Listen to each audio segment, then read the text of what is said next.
મહાબલી વિજય ઓળખ્યો મને? હું છું વ્યસનરાજ.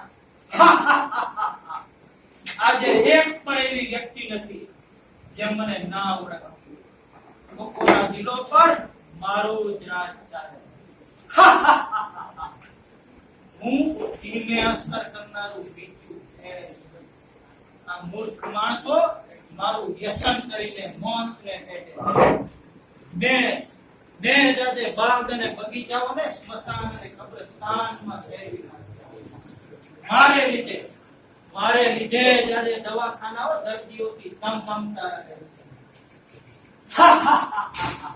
ચારે બાજુ આજે મારી જ બોલબાલા છે. મારી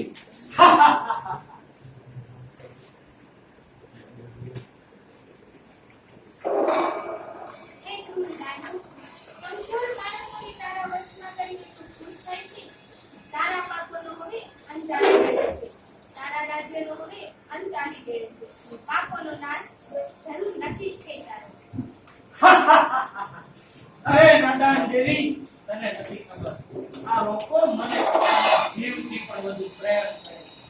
જો હું ના મળું ને તો એ બેચેન થઈ જાય છે.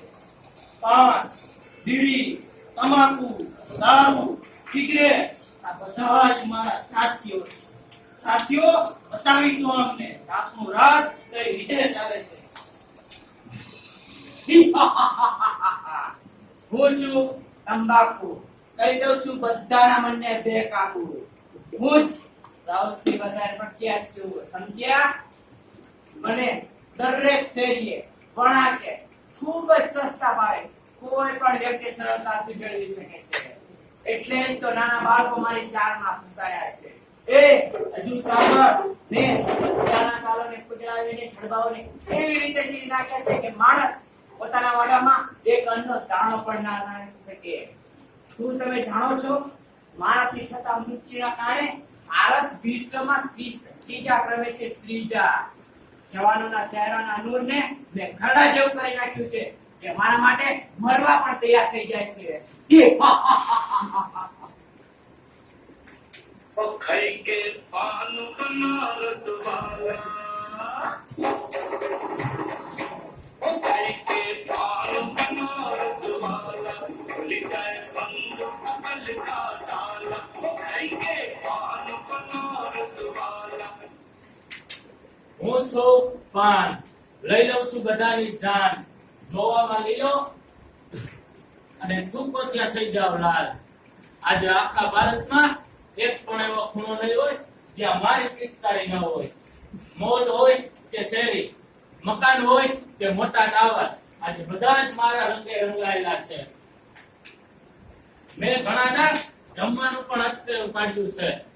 મેં બધાના મોતી જેવા ચમકતા દાંતને લોહી જેવા લાલ બનાવી દીધા છે અને પેઢાને ખરાબ કરી નાખ્યા છે.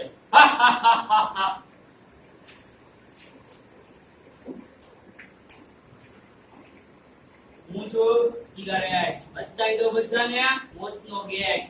દોઢ ઇંચની જીભ આજે મારી ગુલામ છે. આજના ફેશનના યુગમાં યુવક યુવતીઓ નાયક નાયિકાઓ મારો જ ઉપયોગ કરવામાં પોતાની શાન સમજે છે. હુક્કા, બીડી, સિગારેટ એ બધા મારા જ નામ છે. મેં બધાના ફેફસાને કાળા કોલસા જેવા અને નાકને ફેક્ટરીની ચીમની જેવા બનાવી દીધા છે. ટીબી, ગળાના કેન્સર, ફેફસાના કેન્સર એ બધા મારા કારણે જ દિવસે 2 ગણા અને રાત્રિના 4 ગણા પ્રસરી રહ્યા છે.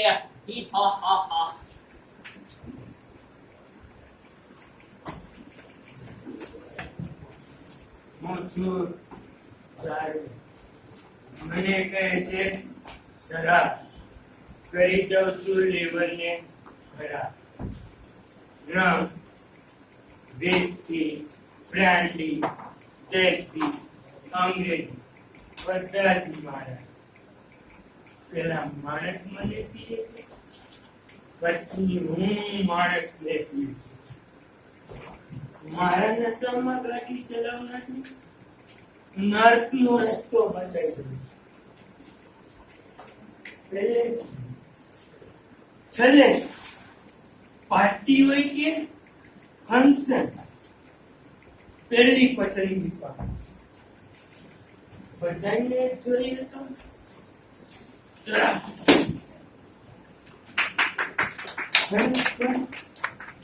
આજે પણ મને પીને પડેલા માણસો દેખાય છે ને, દેખાય છે ને.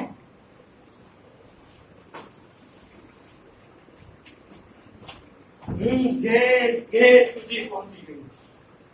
પતિ પત્નીઓના ઝઘડા કરાવું છું અને પરિવારોને તહેસ નહેસ કરી નાખું. જોઈ લીધું ને, સાંભળી લીધું ને, હું સાર્વસ્ત્ર છું. મને વિજયનું વરદાન મળેલું છે. ધારીને પણ કોઈ મારાથી છૂટી નથી શકતું.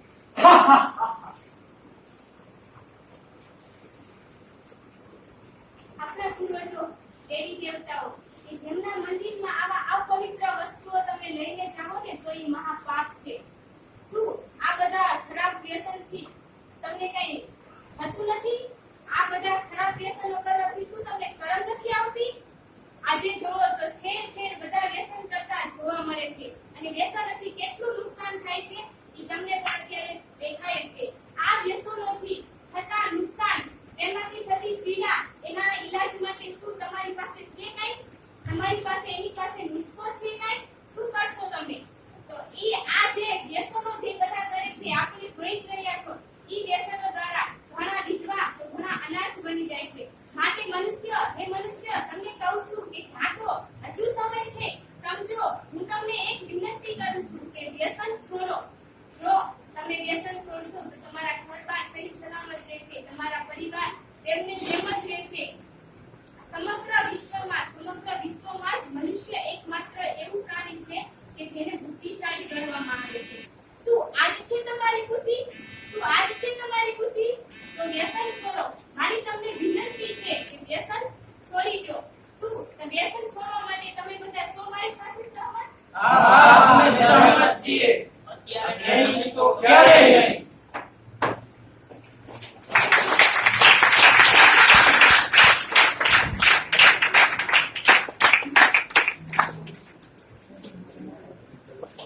तंबाकू को जिसने गले लगाया, मौत को उसने पास बुलाया. નશીલા પદાર્થોથી રહો દૂર, મેળવો જીવનનું સુખ ભરપૂર. એક કામ કરો, અત્યારે જ કરો. બીડી સિગરેટ ને રામ રામ કરો. जो शराब पीते हो, बने हुए घर को होते हो, शराब करती है सबको खराब. મિત્રો, હજુ સમય છે. સમજી જાઓ. વ્યસન છોડો. વ્યસનનો આગ્રહ કરનારને દ્રઢતાથી ના કહો. વ્યસન ભાગશે, કુટુંબ ખીલશે અને તો જ દેશનો વિકાસ થશે. તો આવો દેશના વિકાસમાં એક કદમ ચાલીએ. નશાબંધી કરવાને સહયોગ આપીએ અને વ્યસનોથી થતું નુકસાન લોકોને સમજાવીને જાગૃત કરીએ, દેશ બચાવીએ.